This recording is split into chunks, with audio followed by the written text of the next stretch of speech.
ఆర్థిక సమస్యలను విశ్లేషించి మనం చూసినట్లయితే ఆధునిక ఆర్థికవేత్తలంతా కూడా రెండు అర్థశాస్త్ర భావనలను తెలియజేస్తున్నారు. అంటే సమాజంలో ఉండేటువంటి ఆర్థిక సమస్యలను విశ్లేషించి ఆధునిక అర్థశాస్త్రవేత్తలు ఆర్థిక శాస్త్రాన్ని రెండు భావనల్లో చెప్తున్నారు.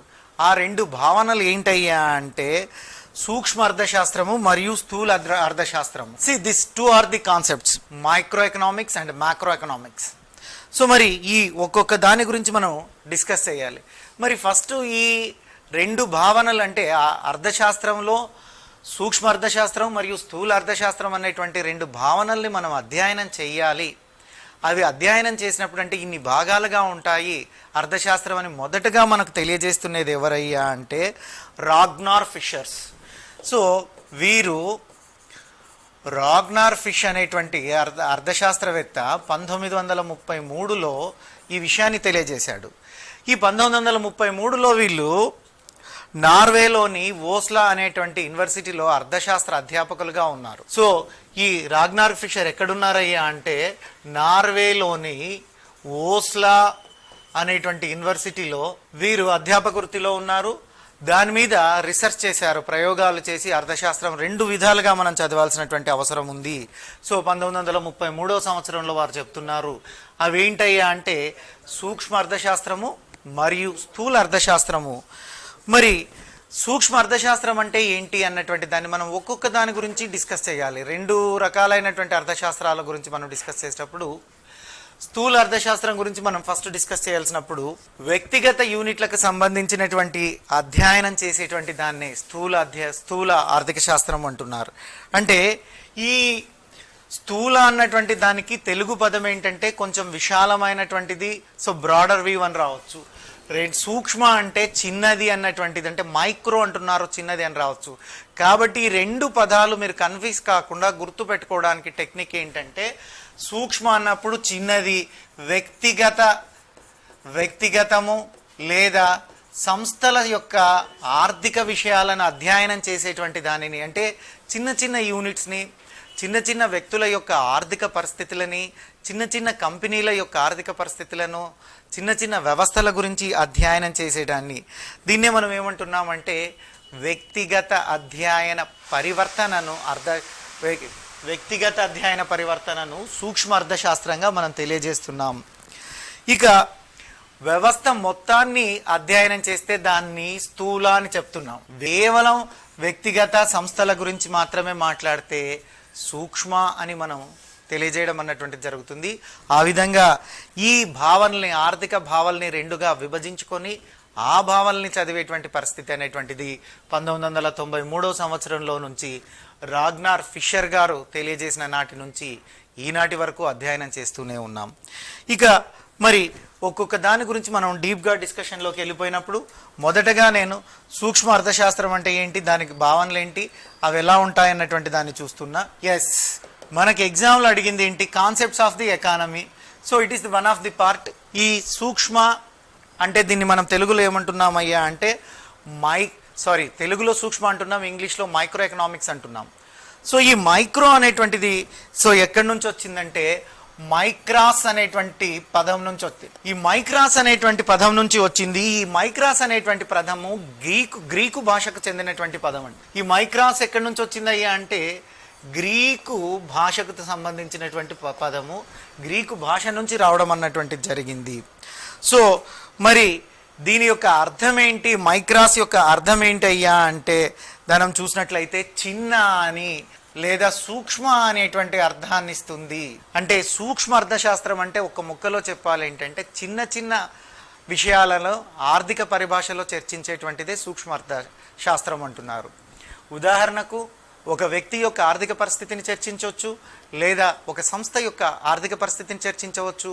అలా చిన్న చిన్నగా సో ఒక పరిశ్రమ కానీ, ఒక వ్యక్తి కానీ, ఒక కుటుంబం గురించి కానీ చెప్పేటువంటి దాన్నే మనము సూక్ష్మ అర్థశాస్త్రం అంటున్నాం.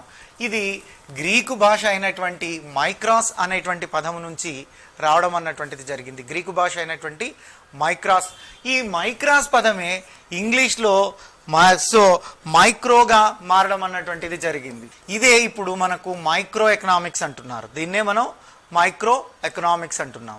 మరి ఈ మైక్రో ఎకనామిక్స్ చూసినట్లయితే ఒక ఆర్థిక యూనిట్నే ఇక్కడ తీసుకోవడం అన్నటువంటి జరుగుతుంది.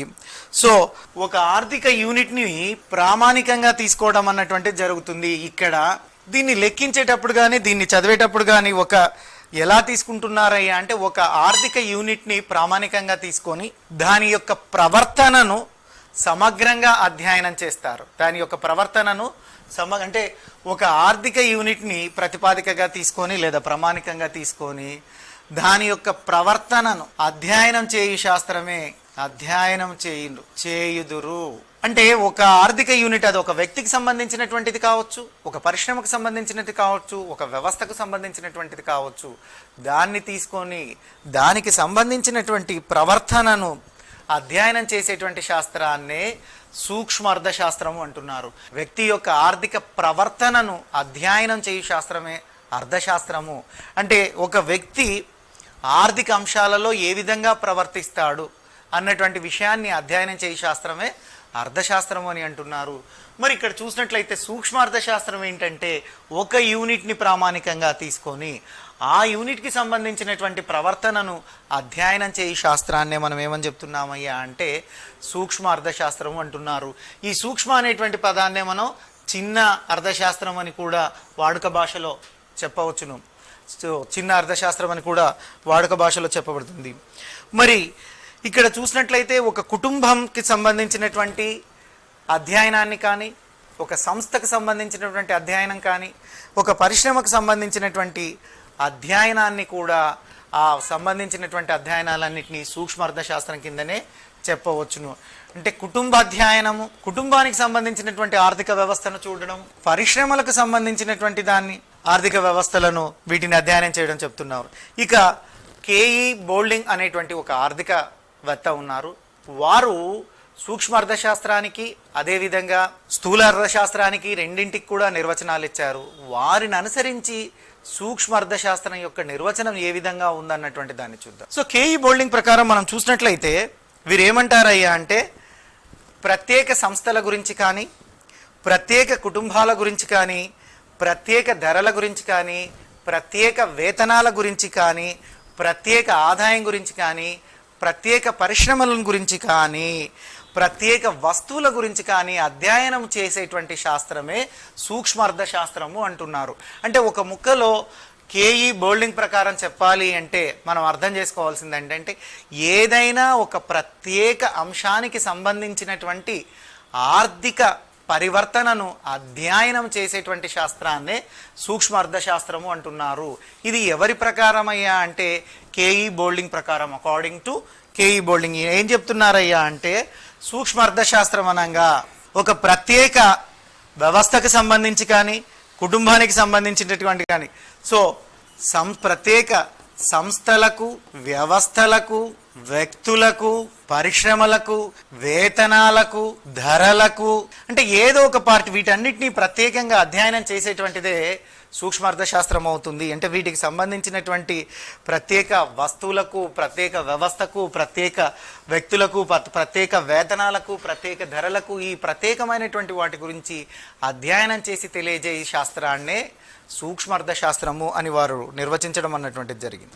మార్షల్ అనేటువంటి ఇంకొక అర్థశాస్త్రవేత్త ఉన్నారు, ఆచార్య మార్షల్ అంటూ ప్రొఫెసర్ మార్షల్. వీరు ఏం చేస్తున్నారయ్యా అంటే సూక్ష్మ అర్థశాస్త్రానికి ఎక్కువగా ప్రాధాన్యత ఇవ్వాలని నొక్కి వక్కానించి చెప్తున్నారు. మరి వారు ఒక ప్రసిద్ధమైనటువంటి పుస్తకాన్ని రచించారు. అదేంటి అయ్యా అంటే ప్రిన్సిపల్స్ ఆఫ్ ఎకానమీ అని. ఈ ప్రిన్సిపల్స్ ఆఫ్ ఎకానమీ అనేటువంటి పుస్తకంలో ప్రొఫెసర్ మార్షల్ గారు ఏం చెప్తున్నారయ్యా అంటే అర్థశాస్త్రాన్ని అధ్యయనం చేయాలి అంటే సూక్ష్మ అర్థశాస్త్రానికి అధికంగా ప్రాధాన్యత ఇవ్వాలి. సూక్ష్మ అర్థశాస్త్రంలోనే ఎక్కువగా విషయాలు మనకు అవగతం అవుతాయి. అదే ఆ అర్థశాస్త్రాన్ని అధ్యయనం చేయడము అంటున్నారు. సో మళ్ళీ ఇక్కడ బేసిక్ విషయాలు మర్చిపోకూడదు. అర్థశాస్త్ర డెఫినేషన్ ఏంటి?